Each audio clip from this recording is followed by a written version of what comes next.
beginning of day 4. We're putting into practice what they learnt yesterday in the garden. So they're all busy planning the features. So they're all doing a part of a multi-context plan for trench 1. And then once they've done that and they've taken all the levels, they're actually going to start digging the features, and that's the exciting point, because then we'll get the data. Hopefully we'll get finds out of these features, be able to tell what date they actually are and how they're related to the precinct over there. But I'm also excited because today Mikey B's coming. My lovely, lovely little friend. Well, he's not that little, but he's coming to teach people how to do environmental sampling. And he's going to set up the flotation tank and he's going to start doing some wet sieving, so we'll have that fully operational. It's a very, very mucky process, so I'm sure you'll have quite a lot of fun watching it. So you've got a mixture of both those two things going on here, and Roxy just pointed out that very kind of squiggly line there. That's clearly no one's dug a pit to make a line like that. That's a layer that's been hiked out. You've got all the chalk that's normally in the clay natural, all the nodules and everything. That's very much come from below and landed on top. And that's why it's so uneven and so all over the place. Whereas these things that have been cut, these cut features are very straight edged and very obvious, such as the post hole there or the ditches running through. So it's a combination of both things. It's quite a complex trench, this. So first, make sure you plan the trench edge. Now, when you do the trench edge, because it's an evaluation trench and because you're not excavating the whole field, this is called the limit of excavation. So the way you draw that is not a straight line. You basically do a dash, dot, dash, dot, dash line, which basically shows the extent of where the trench is. So not only is today the 4th of July, which is a big day for me, woo! Today on site we've got Mikey B. Hey Lisa, how are you? Darling, was so happy to see him. Hello. Part of our flag fan team from last year, who's now here at Leiston Abbey helping us with this year's work. What the heck is this contraption? This is a flotation tank, and we're going to use it to try and pull some of the smaller artefacts out of the soil sample we took at Flag Fen last year. So we've got a small selection of mud collected at Flag Fen in 2012. How I've missed the mud. How we've missed the mud. And this contraption is going to help us separate, or remove the mud, and we're going to end up in this tank, this net, we're going to have all the heavy bits and bolts. There's going to be some gravel, and hopefully there might be... Is that Bronze Age gravel? Oh, it's even older than the Bronze Age, the gravel. So we're going to wash away the mud, the silt, the clay, and we're going to end up hopefully with some artefacts in here, maybe some small pieces of flint, small pieces of prehistoric pottery, and then anything that's light, the light fraction, so pieces of burnt charcoal, maybe burnt grain, is going to float up here. It's going to make its way down into this sieve. Oh, we turn it on, it'll work a lot better. Oh, okay, yeah. Turn it on. We'll now turn it on. It's going to float out of here, so we've got little bits floating around. They're going to come down to the sieve, and hopefully in here we're going to end up with maybe some pieces of burnt grain, some charcoal. They might help us understand perhaps about farming or food processing in the area. So what is this thing actually called? It's a flotation tank. Flotation and tank. We're wet sieving, or flotation sieving. Cool. And after that?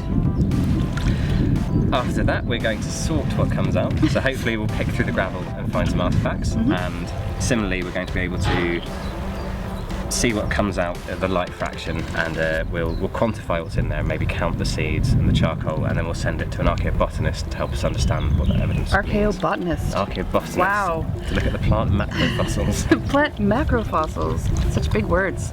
So, well, get on with it then, and we'll check in later and see what you've got. Thanks, Lisa. I'll see you later. Cool beans. Bye. Bye-bye.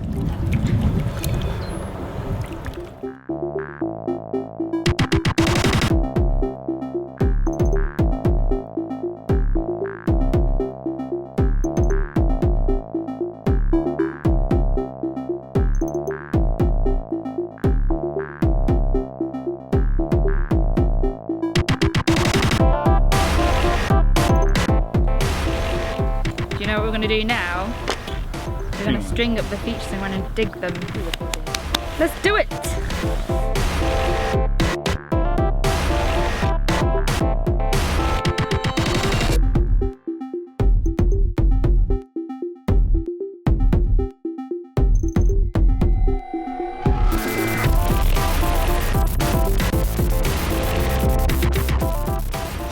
here in Trench 1, where we're making considerable progress. So we've got the guys over here digging sections through the ditch, and they seem to be hitting the bottom now and taking samples from the top and the bottom and sending them over for wet sieving. It's mid-afternoon on day 4 and we've got our first wheelbarrow full of soil sample from Trench 1, Area 1. They've just started digging through a ditch over there and we've put about 20 litres through the machine so far. It's certainly not particularly rich in fines. We've got some tiny bits of charcoal and a couple of charred seeds or grains, but we have pulled out a nice flint. We've got a fragment of broken flint out today, so it looks like either there's a bit of residual prehistoric material in a medieval ditch, or possibly they're digging a prehistoric ditch. So certainly interesting. We haven't got any CBM, we've got none of the bits of brick and tile you might expect to find in a later feature. So there's a good possibility they might be over in prehistory. But I guess as they keep digging into it, we'll find out a bit more. So we're here at the end of day 4.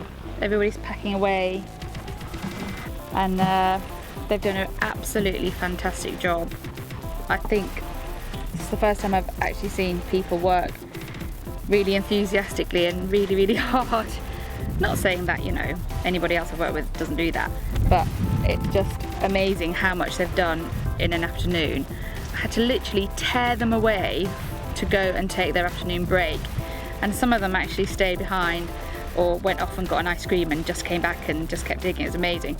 Anyway, the brilliant story of this trench today is we've excavated this ditch and we now have 3 slots through it, and we pretty much bulk sampled the top of the fill and the bottom of the fill, and surprise, Mike found a prehistoric flint in the fill right in the middle of the context.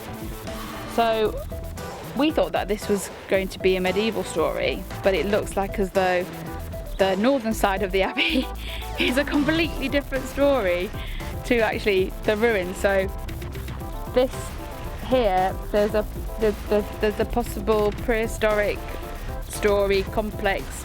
You know, it's absolutely mind-boggling. I don't even know what to say about it. It's kind of turned everything on its head. It's just amazing.